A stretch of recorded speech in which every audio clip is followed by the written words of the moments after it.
नमस्कार, IND impact में आपका स्वागत है। मैं हूं मनोज सैनी। मुद्दा है मंत्री देंगे हिसाब। मध्य प्रदेश की सरकार यानी शिवराज सरकार बड़ी तेजी से काम कर रही है। शिवराज जी आजकल गली मोहल्लों में भी पहुंच रहे हैं, जनता से उनका रिपोर्ट कार्ड ले रहे हैं, यानी अपने अफसरों का, अपने अधिकारियों का, कि जो काम आपने कहा था वो उन्होंने किया या नहीं किया। नहीं किया तो मुझे बताइए, और किया है तो भी बताइए। पर यहां तक तो ठीक है, लेकिन अब मंत्रियों को भी हिसाब देना पड़ेगा, क्योंकि सामने नगरीय निकाय के चुनाव हैं, सामने पंचायत के चुनाव हैं, और उसके बाद ही जैसे जैसे ये चुनाव निपटेंगे 2.5 साल पूरे हो जाएंगे और फिर एक बार चुनाव में के मैदान में तमाम पार्टियां खड़ी होंगी। लेकिन शिवराज सिंह चौहान ये बताना चाहते हैं कि मैं जनता का हूं, जनता का हमेशा वो कहते रहे कि पुजारी हूं और जनता ही मेरी भगवान है। लेकिन इस भगवान के बीच में बहुत सारी चीजें हैं, क्योंकि अब जनता समझ रही है कि आप बात मत करिए, काम करिए। परफॉर्मेंस देना होगा मंत्रियों को, हर महीने हिसाब देंगे, मंत्रियों को देना होगा अपना रिपोर्ट कार्ड। परफॉर्मेंस से तय होगी रेटिंग, परफॉर्मेंस दिलाएगा पोजीशन, यानी आपका परफॉर्मेंस कैसा रहा। आपका जो रिपोर्ट कार्ड है उसी के आधार पर आपकी रेटिंग होगी और उसी के आधार पर जगह मिलेगी।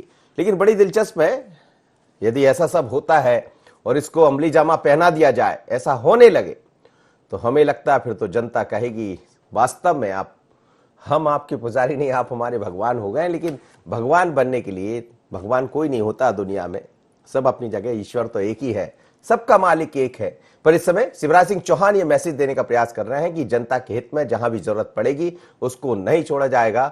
और क्या कहा है उन्होंने, कल जब कैबिनेट की बैठक हुई उसके बाद क्या बातें निकल कर आई, कितने निर्णय लिए गए, लेकिन बड़ा निर्णय यही है कि हर महीने हर मंत्री को अपना रिपोर्ट कार्ड देना होगा। क्या कहा डॉक्टर नरोत्तम मिश्रा, मध्य प्रदेश के गृह एवं जेल मंत्री, सरकार के मंत्री, सुनिएगा।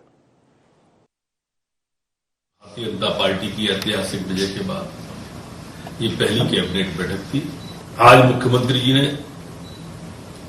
कहा कि प्रदेश की जनता ने हमें विश्वास किया, व्यक्त किया है, प्रचंड बहुमत से हमारे प्रत्याशी जीते हैं, तो अब हमारी जिम्मेदारी और बढ़ जाती है। और आज उन्होंने कहा कि रोड मैप प्रदेश का तैयार है, अब मंत्री आराम से न बैठे, एक दिन भी व्यर्थ नहीं गंवाना है। अब हर विभाग अपना रोड मैप बना ले, केंद्र की हर योजना में हमें 1 नंबर रहना है, और हर विभाग की अब रेटिंग तय होगी।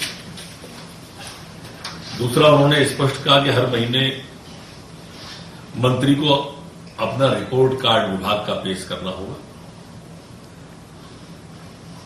और विभागवार समीक्षा करके वो करें।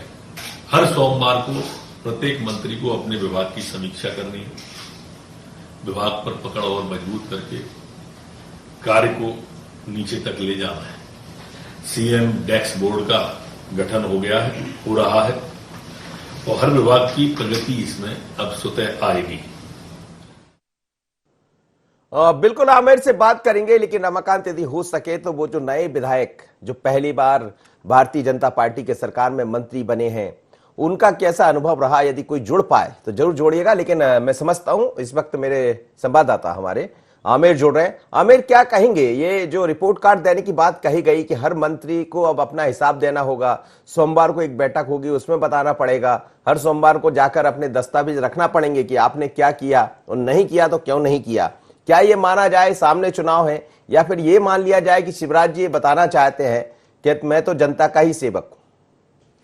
देखिए, इसको ऐसे भी माना जा सकता है कि मध्य प्रदेश के मुख्यमंत्री शिवराज सिंह चौहान एक्टिव मोड में है और एक लगातार जनता के जनहित के जन कल्याणकारी योजनाओं के फैसले लेते जा रहे हैं। इससे पहले भी देखा गया था कि मुख्यमंत्री शिवराज सिंह चौहान राजधानी की सड़कों पर खुद उतरे थे और विकास कार्यों का खुद निरीक्षण किया था, देखा था किस तरह से काम हो रहे हैं और बेहतर काम करने को लेकर दिशा निर्देश दिए गए थे। वैसे ही कल जब उपचुनाव जीतने के बाद पहली कैबिनेट की बैठक हुई तो अधिकारियों को, मंत्रियों को सीधे तौर पर यही दिशा निर्देश दिए गए हैं कि वो अपने जो है विभाग में एक मजबूत पकड़ बनाए और बेहतर काम करने को लेकर काम करें। और अगर जब आप बेहतर काम करेंगे तो उसकी जो समीक्षा है वो सोमवार को करें। समीक्षा सब सोमवार को, हर हफ्ते के एक दिन में जब समीक्षा की जाएगी तो समझ में आ सकेगा कि विभाग में क्या कुछ काम चल रहे हैं, किस तरह से काम हो रहे हैं और कैसे और बेहतर काम होने चाहिए। और इसी के साथ में मुख्यमंत्री शिवराज सिंह चौहान ने मंत्रियों को एक और दिशा निर्देश ये भी दिए हैं हैं कि हर महीने में वो अपने पूरे विभाग का क्या कुछ काम किए हैं, इसका एक रिपोर्ट कार्ड भी वो सरकार के सामने पेश करेंगे कि उन्होंने एक महीने में क्या कुछ काम किए हैं और आगे वो क्या कुछ करना चाहते हैं, क्या कुछ नई योजनाएं विभाग स्तर पर आनी चाहिए, इसको लेकर भी पेश करेंगे। इसी के आधार पर उनकी रेटिंग तय की जाएगी, क्या कुछ सरकार की ओर से और विभाग में किया जाना चाहिए, ये सब भी प्रस्ताव जो है मंत्रियों द्वारा सरकार में अपने रिपोर्ट कार्ड में पेश करेंगे। तो इसको यही माना जा सकता है कि सरकार जो है एक्टिव मोड में है और वो यही चाहती है कि उपचुनाव जीतने के बाद में जिस तरह से पूर्ण बहुमत के साथ मध्य प्रदेश में भाजपा की सरकार बनी है, तो जनता के जनहित की जन कल्याणकारी योजनाएं मध्य प्रदेश में शुरू हो और जो योजनाएं हैं वो ना सिर्फ कागजों में रहे बल्कि उनको पर अमली जामा भी पहनाया जा सके, जमीन पर वो योजनाएं उतरे और लोगों को इसका लाभ मिल सके। इसलिए मंत्रियों को भी सतर्क रहने को कहा है, उनसे कहा गया है कि आप पूरी समय एक्टिव रहिए और वो अपने विभाग की मजबूत पकड़ बनाए और अपने विभाग की लगातार समीक्षा करें। हफ्ते में एक दिन तय किया गया, यानी सोमवार को वो अपने विभाग की चलिए हम समझ सकते हैं हर सोमवार को उनको समीक्षा होगी। और बहुत बहुत धन्यवाद आप मेरे साथ जुड़े। लेकिन मेरे साथ 3 मेहमान जुड़ रहे हैं। भारतीय जनता पार्टी से आलोक संजर जी है, पूर्व सांसद है, वरिष्ठ नेता है भारतीय जनता पार्टी के। नारायण सिंह पट्टा है, कांग्रेस की विधायक है। नारायण जी और आप दोनों का स्वागत। साथ ही वरिष्ठ पत्रकार अशोक शुक्ल भी जुड़ेंगे मेरे साथ, उनसे भी हम बात करेंगे। पहले प्रतिक्रिया भारतीय जनता पार्टी की। आलोक जी, हम देख रहे हैं हालांकि शिवराज जी हमेशा एक्टिव मोड पर तो रहे, जनता के बीच में जाते रहे, लेकिन थोड़ी सी चीजें बदली सी नजर आ रही। जैसे अब हर मंत्री को अपना रिपोर्ट कार्ड देना होगा। रिपोर्ट कार्ड देने की बात पहले भी कही गई थी, लेकिन इस बार दिन भी मुकर्रर कर दिया कि हर सोमवार को एक समीक्षा भी की जाएगी और रिपोर्ट कार्ड देना पड़ेगा। तो क्या इसको ऐसा जोड़कर देख लें कि सामने नगरीय निकाय के चुनाव है, पंचायत के चुनाव है, और जो गलतियां कांग्रेस से कहीं हो गई वो भारतीय जनता पार्टी ना कर बैठे? नहीं, देखिए कि वस्तुतः जो आंखों में उम्मीद की किरण है, मध्य प्रदेश के भविष्य की जो किरण है, उसको देखने का प्रयास आदरणीय शिवराज सिंह चौहान जी कर रहे हैं। और जैसे ही अभी देखें आप, अपनी नई पारी जब उन्होंने खेलना शुरू करी है, तो वेरी फर्स्ट डे से वो पूरी मध्य प्रदेश की जनता के हित में काम कर रहे हैं। और बहुत जरूरी होता है कि किसी भी काम का हमको उसकी रिपोर्ट का लेनी ही चाहिए। यदि हम रिपोर्ट नहीं लेंगे तो फिर वो काम यदि गलत भी है तो उसको भी दिशा मिलती है। तो वस्तुतः कहीं ना कहीं कुछ कमियां यदि होती हैं हमारे काम में, तो उनको हम कैसे ठीक कर सकते हैं, इसके लिए मुझे लगता है कि शिवराज सिंह चौहान जी ने बहुत अच्छा काम किया है कि इससे परिणाम भी अच्छे आएंगे और भविष्य में उन्नति भी अच्छी होगी। तो हर विभाग में काम अच्छा ढंग से खड़ा हो सके और उसकी रिपोर्ट कार्ड, उसमें सिर्फ अकेले रिपोर्ट कार्ड एक मंत्री की नहीं, उस पूरे विभाग की रिपोर्ट निकल कर सामने आएगी। और जब केंद्र बिंदु कोई चीज बन जाती है, जो शिवराज सिंह चौहान जी ने अपने आप को स्वयं को केंद्र बिंदु बनाने का जो प्रयास किया है, तो निश्चित रूप से एक सर्किल बहुत अच्छा बनेगा। कई बार ये होता है आलोक जी कि जब हम शुरुआत करते हैं तो बड़ी तेजी से होती है। जैसे एक नया पुलिस अधीक्षक आता है तो वो दिखाता है शहर में कि मैं आ गया हूं और अब अपराध नहीं चलेंगे, लेकिन बाद में धीरे धीरे कर बहुत ऐसी सारी चीजें आ जाती है कि वो उस तरफ नहीं जा पाते। लेकिन हमें लगता है शिवराज जी शायद इसको आगे बढ़ा पाएंगे। निश्चित रूप से, क्योंकि है ना, शिवराज जी का जितना मैंने बचपन से लेकर अभी तक, छात्र जीवन से लेकर अभी तक जो मैंने देखा है, वो अपने कर्म, अपने कर्तव्य के साथ मार्ग पर लेने की कोशिश करते हैं। वो कर्म के माध्यम से अपने कर्तव्य को निभाते चले आ रहे हैं और ये जहाँ तक मार्ग जाता है वहाँ चलते ही जाते हैं। तो वही कारण है कि मध्य प्रदेश में एक एडजेक्टिव मामा नाम उनके लगा है, क्योंकि वो हर वर्ग की चिंता करते हैं। और एक राजनीति कैसे करना चाहिए, जिसको सेवा नीति में कैसे परिणत कर सकते हैं, ये काम यदि किसी का देखना है तो मध्य प्रदेश में शिवराज सिंह चौहान जी से मुझे लगता है कि सबको सीखना भी चाहिए। निश्चित रूप से एक जो उन्होंने प्लान किया है, और मुझे लगता है कि हर विभाग का, अपने स्वयं के विभाग का भी, वो जो उनके पास है उसका भी वो अपने अधिकारियों की रिपोर्ट कार्ड लेकर उसको और अच्छी कैसे ढंग से कर सकते हैं, उसका जरूर प्रयास करेंगे। जो नारायण, आप बने रहिए सर मेरे साथ। नारायण पट्टा जोड़ रहे हैं मेरे साथ, कांग्रेस के विधायक है। नारायण जी, बहुत स्वागत है आपका। आपकी सरकार रही 18 महीने, रिपोर्ट कार्ड क्या जो बात आपने कही थी जनता से वो भी पूरा नहीं कर सके, उसकी वजह फिर वही आप सब आ जाएंगे पुरानी बातें होने। पुरानी बातों को ना करते हुए आगे की बात पर कि चीजें बदल रही है। आने वाले दिनों में बहुत चुनाव है, नगरीय निकाय है, पंचायती चुनाव है, उसके बाद फिर जैसे जैसे ये बढ़ेगा 2023 आ जाएगा। लेकिन शिवराज जी बड़ी तेजी से आगे बढ़ रहे हैं, बड़ी तेजी से काम कर रहे हैं और अब मंत्रियों को रिपोर्ट कार्ड देना होगा। यदि ऐसा होता है तो कांग्रेस कैसा देखती? देखिए, सबसे पहले तो मैं आप सबको बहुत बहुत धन्यवाद देना चाहता हूं कि मुझे आपने अपने चैनल में जोड़ने का मौका दिया है। जी। 15 साल से भारतीय जनता पार्टी की सरकार मध्य प्रदेश में थी। 2018 में जनता ने जनादेश कांग्रेस को दिया था। कांग्रेस में 15 महीने और 15 महीने में हम अगर आकलन करते हैं तो 2.5-3 महीने लोकसभा के चुनाव में आचार संहिता का प्रभाव रहा, जिसके चलते बहुत से ऐसे विकास के कार्य नहीं हो पाए।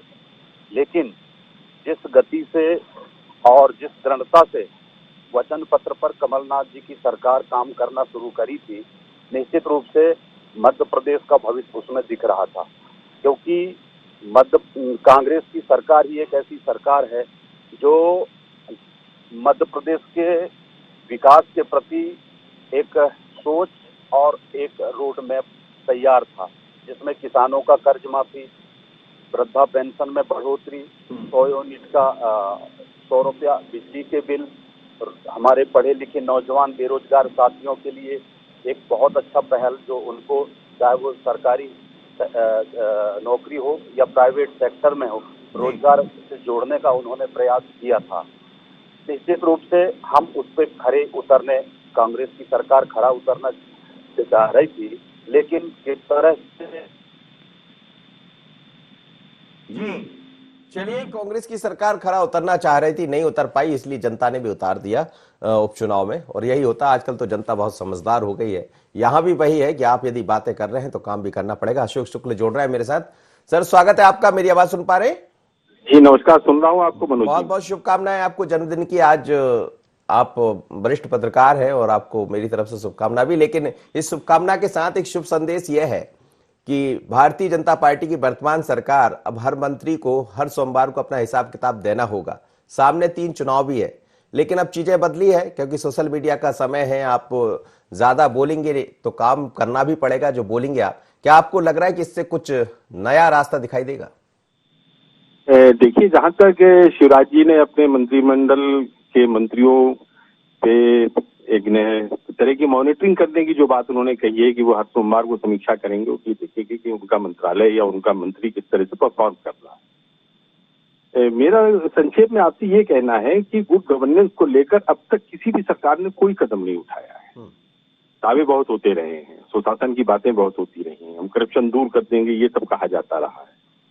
और इन सब के बीच में एक सबसे बड़ा सवाल मेरा मनोज जी आपसे ये है कि जैसा हम लोगों को ये जानकारी मिली है मीडिया के माध्यम से कि जिनका परफॉर्मेंस कमजोर होगा उनकी रेटिंग तय की जाएगी। सवाल ये उठता है कि यदि उनके मंत्रिमंडल के किसी सदस्य ने जन अपेक्षाओं के मुताबिक या मुख्यमंत्री की अपेक्षाओं के मुताबिक काम नहीं किया तो क्या शिवराज जी उसको अपने मंत्रिमंडल से अलग कर देंगे क्या?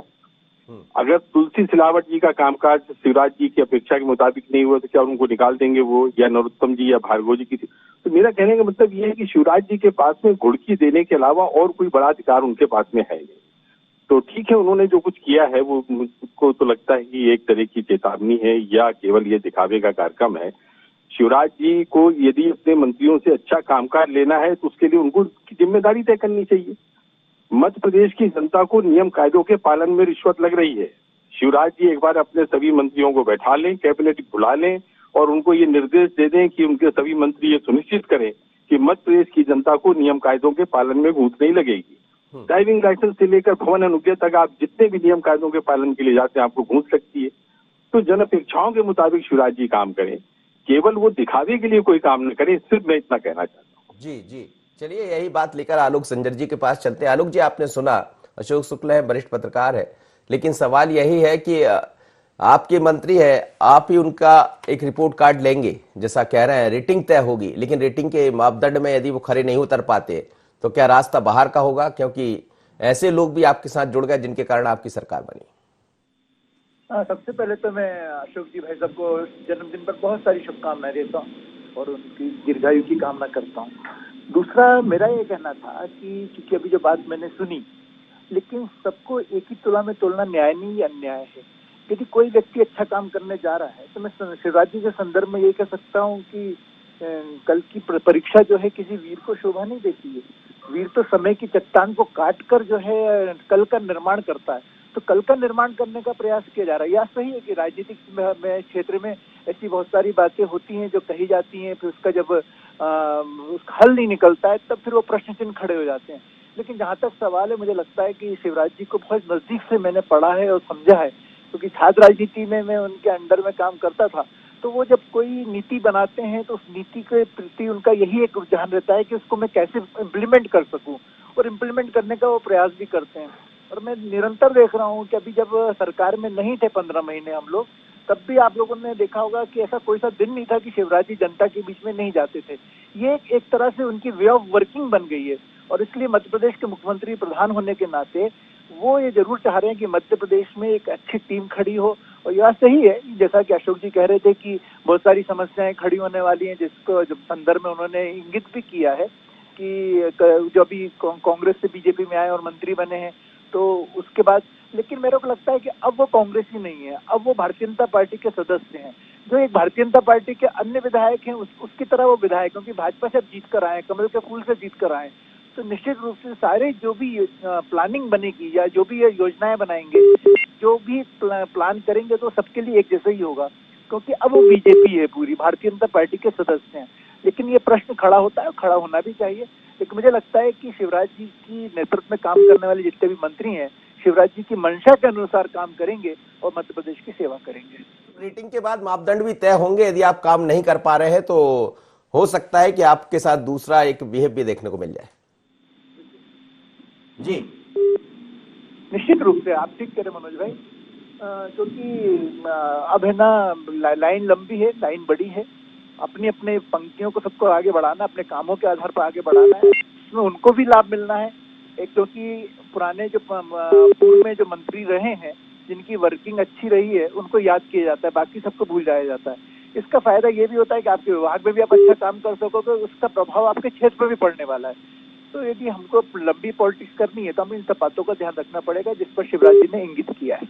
बहुत महत्वपूर्ण है। चलिए, आपने कहा कि बिल्कुल ऐसा होता है और आजकल तो होने भी लगा। जी नारायण जी, आप सुन रहे हैं, आप लोग रेटिंग तय नहीं कर पाए थे, लेकिन बीजेपी की सरकार ने रेटिंग तय कर दी है। आप कह रहे थे कि हमने बहुत सारे काम किए, लेकिन जनता ने मोहर बीजेपी के साथ चले गई। यदि काम बहुत अच्छा हुआ होता तो शायद जनता विश्वास कर रही होती। अब विश्वास का आधार क्या रहा, ये तो जनता जनार्दन जाने, लेकिन जनता के नजदीक शिवराज फिर पहुंच गए, ये बात सच है। आवाज सुन पा रहे हैं आप मेरी? नारायण जी, चलिए अशोक जी के पास चलता हूं। अशोक जी, आपके सवाल का जवाब दिया है आलोक संजर जी ने, और उन्होंने कहा कि आजकल जनता बहुत समझदार हो गई है, वो भी समझती है। पर क्या ये वास्तविकता है ऐसी कि इसको एक सही रूप में अंजाम दे दिया जाए? तो जो आप कह रहे हैं कि हर जगह घूस लग रही है, तमाम तरह की चीजें दिखाई दे रही, इन सब पर एक कम से कम थोड़ा बहुत रोक तो लग पाएगी। मनोज जी, मैं आपको एक चीज बतलाना चाहूंगा कि जो राजनीति का एकमात्र आकर्षण है वो करप्शन है। मुझे लगता है कि इस बात को आप भी स्वीकार करेंगे और हम लोग तो स्वीकार ही कर चुके हैं कि राजनीति का एकमात्र आकर्षण करप्शन है। कोई भी सरकार जो है करप्शन के खिलाफ कड़े कदम नहीं उठाती है। मैं शिवराज जी पे कोई आरोप नहीं लगा रहा हूँ, मैं वो उनकी कार्यशैली पर कोई प्रश्न चिन्ह भी नहीं खड़ा करता हूँ। मैं ये कह रहा हूँ कि एक सिस्टम जो इस देश के अंदर चल रहा है या प्रदेश में चल रहा है, जो सिस्टम हमको जो है घूस देने के लिए विवश करता है, उसको ठीक करने के लिए आप क्या करते हैं? उस सिस्टम को अपग्रेड करने के लिए आपने क्या किया? लोक गारंटी जैसी योजना आप लेकर आए थे, उसकी मैंने बड़ी तारीफ की थी और आज भी मैं उसका प्रशंसक हूं कि शिवराज जी ने एक अच्छा कदम उठाया था। लेकिन कितना बड़ा क्षेत्र भी आप मध्य प्रदेश में आप देखिए कि किस तरह से धन का दुरुपयोग हो रहा है। बाबूलाल गौर जी थे तो उन्होंने कहा था वित्तीय अनुशासन की बात की थी, हम लोगों ने अपेक्षा की थी कि वित्तीय अनुशासन आएगा तो सरकारी फिजूल खर्ची पर रोक लगेगी। ये सब कुछ होता नहीं है, ये केवल एक बयानबाजी होती है। और अभी आप देखिए, जब सिंधिया समर्थकों ने कांग्रेस छोड़कर और बीजेपी का दामन थामा था, तब किस तरह से पोर्टफोलियो बांटे गए थे और किस तरह का एक दबाव था कि साहब ये पोर्टफोलियो जो है सिंधिया समर्थ। तो जहां पर आपके पास में ये आजादी नहीं है कि आप किसको मंत्रिमंडल में रखेंगे, किसको आप निकाल देंगे, किसको क्या जिम्मेदारी देंगे, मुझे लगता है अगर शिवराज जी को ये मौका मिलता कि वो अच्छे काबिल मंत्रियों की कोई टीम उनको तैयार करनी होती तो राजेंद्र शुक्ला को वो जरूर मौका देते, नागेंद्र सिंह को मौका देते। लेकिन नहीं, वो कहीं एक दबाव उनके ऊपर था कि आपको इनको रखना है। तो जहां पे ये सिस्टम काम कर रहा हो कि आपको किसी दबाव में किसी मंत्री को रखना पड़ता है, किसी को कोई जिम्मेदारी देनी पड़ती है, उसके खिलाफ आप जन अपेक्षाओं को पूरा न करने पर आप उसके खिलाफ क्या कार्रवाई करेंगे? कुछ नहीं कर सकते आप। बिल्कुल सही कह रहे हैं आप आलोक संजर जी। यही एक सिस्टम ही बन गया है, और वो कह रहे हैं, बड़ी भारी बात उन्होंने कह दी कि आजकल आधार कुछ और होता है, भ्रष्टाचारी का एक उन्होंने जिक्र भी किया, नाम भी लिया। लेकिन ये बात सच है कि ये देखा जाता है कौन कितना बड़ा हो गया, कौन कहां पहुंच गया, कैसे हुआ, क्या हुआ, इस पर ध्यान नहीं होता है। लेकिन अब जनता भी आप सभी से अपेक्षा रखती है कि आपने जो किया है वो हम देख रहे हैं और उसका परिणाम भी हम देना जानते हैं। मैं इसमें जो अशोक जी ने बात बोली, देखिए उसमें सत्यता तो है, इसको मेरे को स्वीकार करने में मेरे को बिल्कुल भी कोई हिचक भी नहीं है।